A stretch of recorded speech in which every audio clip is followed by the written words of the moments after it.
우리가 선지자의 세 번째 설교 중 마지막 설교를 담고 있습니다. 앞서 설교 마찬가지로 이스라엘 백성들의 죄악에 대해서 책망하고 죄로 인한 하나님의 심판에 대해서 경고의 메시지를 담고 있습니다. 오늘 본문의 전개 방식은 재판장에서 볼 수 있는 방식입니다. 판사와 피고가 있고 그간의 변론의 형식을 취하고 있습니다. 이렇게 변론의 형식을 가진 이유가 있습니다. 이스라엘 백성들의 죄를 일방적으로 책망하는 것보다 이스라엘 백성 스스로 자신의 죄를 깨달을 수 있도록 하기 위해서입니다. 하지만 어리석게도 이스라엘 백성은 자신의 죄를 깨닫지 못하고 있습니다. 불의한 행동에서 벗어나지 못하고 있습니다. 오히려 그들은 형식적인 예배로 하나님을 기쁘시게 할 수 있다고 생각하고 있습니다. 그럼 그들에게 네가 선지자는 공의와 인자로 겸손히 하나님과 될 것을 권면하고 있습니다. 네가 선지자의 외침은 오늘 우리에게도 동일합니다. 우리가 어떻게 예배드려야 할지, 어떻게 우리가 살아가야 할지 살펴보도록 하겠습니다. 오늘 말씀은 이렇게 시작합니다.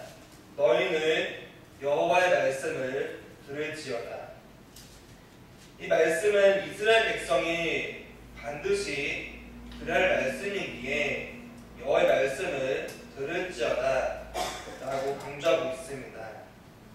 이렇게 말씀을 시작하면서 자신의 죄악에 불구하고 돌아서지 않는 완고한 자들을 고발할 형식을 가지고 있습니다. 하나님 이가와 더불어 이스라엘 백성들에게 너는 일어나서 산을 향하여 변론하여 작은 산들이 내 목소리를 듣게 하라 라고 말씀하고 있습니다. 산은 진실을 상징합니다. 하나님은 원고가 되고 이스라엘 백성은 피고가 되고 진실을 상징하는 산은 증인이 되는 것입니다. 산을 증인으로 세운 이유가 있습니다. 오랜 세월 동안 그 자리에 있었고 이스라엘 백성이 저지른 죄악들을 그대로 지켜봤기 때문입니다. 또 하나님이 산을 증인으로 내세운 이유는 하나님의 은혜와 사랑을 깨닫지 못할 뿐 아니라 자신의 죄를 인식하지 못하고 있는 어리석은 백성에 대해 답답한 심정을 우회적으로 말하고 있는 것입니다. 이렇게 증인으로 내세운 산들에게 말합니다. 너희는 여호와의 변론을 들으라. 여호와께서 자기 백성과 변론하시며 이스라엘과 변론하실 것이라. 하나님은 이스라엘 백성들의 죄를 직접 판결하지 않으셨습니다.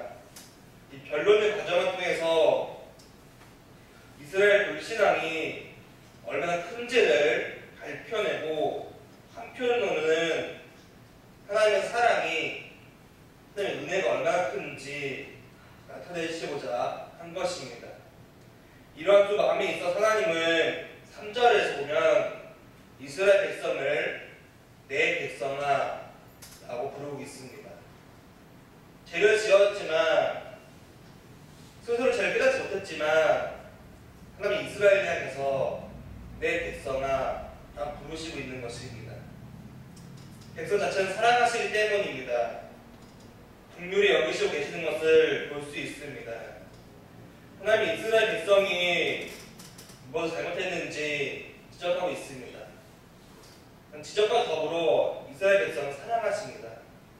그렇기 때문에 변론을 중에서도 이스라엘 백성을 향해서도 내 백성아 라고 말씀하고 계십니다. 그리고 4절과 5절을 통해서 사랑을 통해서 하나님의 은혜를 체험하지 못하고 있는 사실을 밝히고 있습니다. 애굽에서 인도해줬던 은혜가 있었습니다.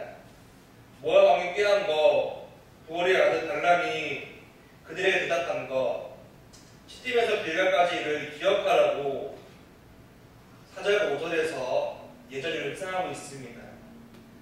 그리하면 하나님께서 공의롭게 행한 일을 알게 하실 것이라고 이스라엘 백성에게 말하고 있는 것입니다. 우리도 마찬가지로 있습니다. 하나님의 하신 일을 기억해야만 합니다. 우리가 교회를 다니는 것, 다른 사람 만나서 함께 기도하고 있는 것, 이 모든 것들 하나님의 은혜입니다. 우리가 당연히 생각했던 것들은 다 우리의 자랑이 아닙니다. 하나님 우리에게 은혜 주셨기 때문에 우리는 이것처럼 하나님께로 갈 수 있었기 때문입니다. 하지만 우리는 잊을 때가 많이 있습니다. 그럴 때 우리는 하나님의 은혜를 다시 한번 생각해야 합니다. 이스라엘 들으라, 이 말은 우리를 향한 말씀입니다. 어떤 말씀을 들어야 합니까? 스스로 제일 깨닫지 못했기 때문에 우리는 하나님의 말씀을 들어야 합니다. 내 백성아라고 부르시는 것, 사랑과 긍휼함이 나타나는 그런 말이기 때문입니다. 미가는 여전히 형식적인 예배의 행위를 통해서 하나님을 기쁘시게 해드릴 수 있다고 착각한 이들에게 6절에서 8절 말씀을 통해 선포하고 있습니다. 내가 무엇을 가지고 여호와 앞에 나아가며 높으신 하나님께 경배할까? 내가 1년 번제물로 1년의 송아지를 가지고 그 앞에 나아갈까? 여호와께서 천천한 순양이나 만만한 강물 같은 기름을 기뻐하실까? 내 허물을 위하여 내 맏아들을 내 영혼은 죄로 말미암아 내 몸에 열매를 드릴까? 사람아, 주께서 선한 것이 무엇임을 내게 보이셨나니 여호와께서 내게 구하시는 것은 오직 정의를 행하며 인자를 사랑하며 겸손하게 내 하나님과 함께 행하는 것이 아니냐. 우리 하나님은 공의의 하나님이시며 우리는 주님의 의와 사랑을 실천하는 삶을 살아가야 합니다. 이스라엘 백성들은 자신의 죄악들에도 불구하고 회개하지 않고 형식적인 제사만 드리고 있습니다. 그리고 이 제사를 통해서 하나님의 마음을 돌리려 하고 있는 모습이 있습니다. 1년의 송아지를 번제해 드리는 것은 무엇입니까? 가장 귀한 제물로 하나님께 제사를 드리는 것입니다. 하지만 이것보다 더 중요한 것이 있다고 오늘 본문을 이야기하고 있습니다. 이스라엘 백성들은 참된 회개가 없이 좋은 제물로만 제사를 드리면 하나님 기뻐하실 거라고 생각했습니다. 눈 가리고 아웅인 모습입니다. 죄를 회개하지 않고 내가 이것을 드리면 기뻐하시겠지, 이런 생각이 있는 것입니다. 이런 그들에게 미가는 아무리 화려한 음악과 제사를 드린다고 해서 하나님 기뻐하지 않으신다고 말하고 있습니다. 하나님이 좋아하시는 것은 무엇입니까? 오직 정의를 행하며 인자를 사랑하며 겸손하게 하나님과 함께 행하는 것이라고 말하고 있습니다. 미가는 예배 자체를 잘못했다고 거부하는 것이 아닙니다. 제사를 드리지 말라는 것이 아닙니다. 바른 예배가 있어야 함을 말하고 있는 것입니다. 바른 예배는 무엇입니까? 공의와 인자를 행하는 실천이 있을 때 참된 예배가 된다는 것입니다. 로마서 12장 1절 말씀입니다. 그러므로 형제들아, 내가 하나님의 모든 자비하심으로 너희를 권하노니 너희 몸을 하나님 기뻐하시는 거룩한 산 제물로 드리라. 이는 너희가 드릴 영적 예배니라. 우리 몸을 하나님 기뻐하시는 산 제물로 드려야 합니다. 가장 좋은 제물이 아니라 우리 몸을 통하여서, 실천을 통하여서 하나님 기뻐하시는 예배 모습이 있어야 합니다. 우리가 드리는 거룩한 산 제물은 무엇입니까? 참된 예배에 근거하는 실천적인 예배입니다. 그래서 오늘 제목은 참된 예배의 실천이라고 하였습니다. 눈 가리기가 아울러서 많은 예배, 많은 헌금이 아니라 더 중요한 것이 있습니다.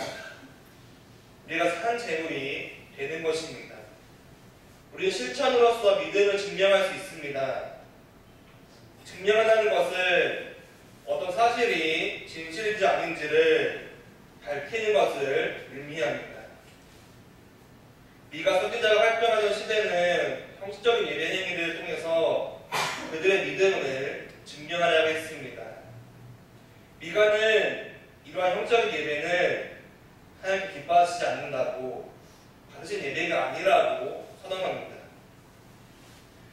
마찬가지입니다. 형식적인 회개, 형식적인 신앙생활과 마찬가지로 의미가 없는 남에게 보여주는 행동일 뿐입니다.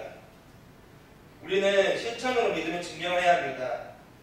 참된 예배로 우리의 믿음을 하나님께 올려드리고 산 제물이 되어 하나님께 거룩하게 예배드리는 모습이 있어야 합니다. 그렇다면 우리의 믿음을 어떻게 증명할 수 있습니까? 무엇이 산 제물의 예배이고 참되게 예배하는 것입니까? 말씀을 기억하고 말씀대로 순종하는 것입니다. 신앙생활은 말씀을 들으면서 이 말씀 좋은 말씀이다 혹은 메모도 합니다. 주일 예배를 끝나고 났을 때 그 말씀대로 살지 않는 것, 그 메모를 다시 가방에 넣는 것, 그것은 형적인 예배입니다. 예배는 남에게 보여주는 것이 아닙니다. 하나님께 나의 모든 것을 올려드리는 것입니다. 그 말씀대로 살아가는 노력이 삶 속에서 있어야 합니다. 그 말씀대로 살아가는 노력, 그 노력이 우리의 증거가 되고 그 모든 것들이 산 제물에 예배하는 것입니다. 우리의 믿음을 증명하는 방법은 많은 예배를 드리는 것이 아닙니다. 물론 예배를 드리는 것은 중요합니다. 하지만 중요한 것은 많은 예배만 드리게 되면 그것은 종교활동일 뿐입니다. 우리는 종교활동하러 예배드리지 않습니다. 하나님 만나기 위해, 말씀 듣고 그 말씀을 따르기 위해, 그리스도를 사랑하기 위해, 다시 한번 우리 회개하기 위해 예배를 나옵니다. 예배드릴 목적이 있습니다. 출석을 하려고 예배 나오는 것은 아닙니다. 일주일 동안 6일 동안 사랑하면서 죄가 있다면 죄를 고백하고 하나님의 말씀하는 대로 살아가겠다고 다짐하고 다짐한 것을 실천하는 것이 바로 예배의 목적입니다. 우리의 삶을 통해서 하나님 나타내는 삶, 다른 사람 구별되게 거룩한 삶을 사는 것, 그것이 우리가 추구해야 하고 그리스도로서 우리가 드려야 할 예배입니다. 이것이 영적 예배이며 산 제물로 드리는 하나님 기뻐하시는 예배인 것입니다. 이것은 이스라엘 백성들에게 형적인 예배가 아니라, 형적인 제사가 아니라 무엇이 올바른 예배인지 알려주고 있습니다. 산을 통하여서 그들의 죄악을 깨닫게 한다고 하나님께서는 말씀하고 계십니다. 산은 움직이지 않습니다. 그 자리에 있습니다. 우리의 죄는, 우리의 행동 하나하나는 하나님께서 알고 계십니다. 내가 무엇을 잘못했는지 하나님께서 알고 계십니다. 하나님께서 우리가 스스로 그 죄를 깨닫도록 하십니다. 바로 심판하고 책망할 수 있습니다. 하나님은 사랑의 하나님이고 긍휼의 하나님입니다. 다시 하나님께 돌아올 기회를 주시고 돌아올 때까지 기다리는 하나님이십니다. 하나님을 기쁘시게 해야 합니다. 신앙생활을 하면서 예배를 드리면서 나는 과연 하나님 기쁘시게 예배를 드리고 있는지, 내가 드린 예배가 남에게 보여주는 예배, 신앙생활, 습관적으로 나오는 예배가 아닌지 우리는 확인해야 합니다.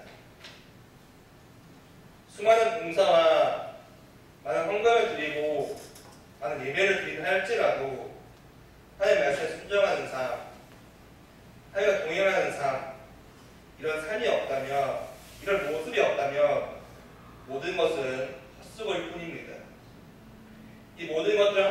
기쁘시게 하는 삶이 되지 못합니다.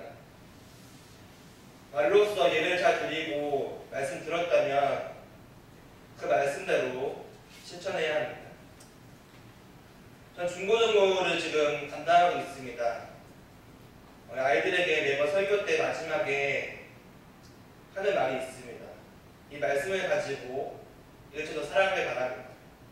이 말씀이 기억나길 바랍니다.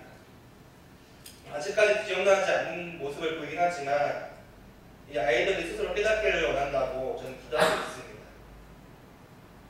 예배가 예배다워지는 것, 그리스도인다워지는 것, 그 삶에 있습니다. 우리 신앙생활이 실천하는 낭만처럼 좋은 말씀만 쫓아가고 있는 모습이 있을 수도 있습니다. 주일이면 예배드리고 좀 더 현금하고 봉사하면 하나님께 은혜 주실 거라고 생각할 수도 있습니다. 다른 사람 보았을 때, 목사님 보았을 때, 교육자 봤을 때 칭찬받을 수 있다고 생각할 수도 있습니다. 하나님은 우리의 행동과 생각을 알고 계십니다. 실천이 없는 믿음, 순종이 없는 믿음과 신앙생활은 진정한 믿음이 아니라 눈 가리고 아웅한 이스라엘 모습과도 같습니다. 하나님과 동행하지 않는 삶, 하나님을 진정으로 만나면서 실천하는 삶, 이 모든 것들을 아침 안개와 같습니다. 말씀 들었다면 그 말씀대로 순종하기 위해 노력해야 합니다. 하나님의 살아계심을 삶 속에 나타내야 합니다. 공의를 행하며 겸손하게 예수님을 사랑하고 하나님과 동행하는 예배의 모습이 있어야 합니다. 지금 사순절을 보내고 있습니다. 사순절을 보내면서 나는 과연 어떤 마음으로 예배를 드리고 있는지, 매번 돌아오는 사순절, 매번 돌아오는 성금요일, 매년 돌아오는 이 부활주일 어떻게 맞이하시겠습니까? 매주 말씀을 들었다면, 깨달았다면 그것에 멈추지 않고 실천하여서 참된 예배의 실천이 있길 바랍니다. 찬송하고 기도하도록 하겠습니다. 찬송가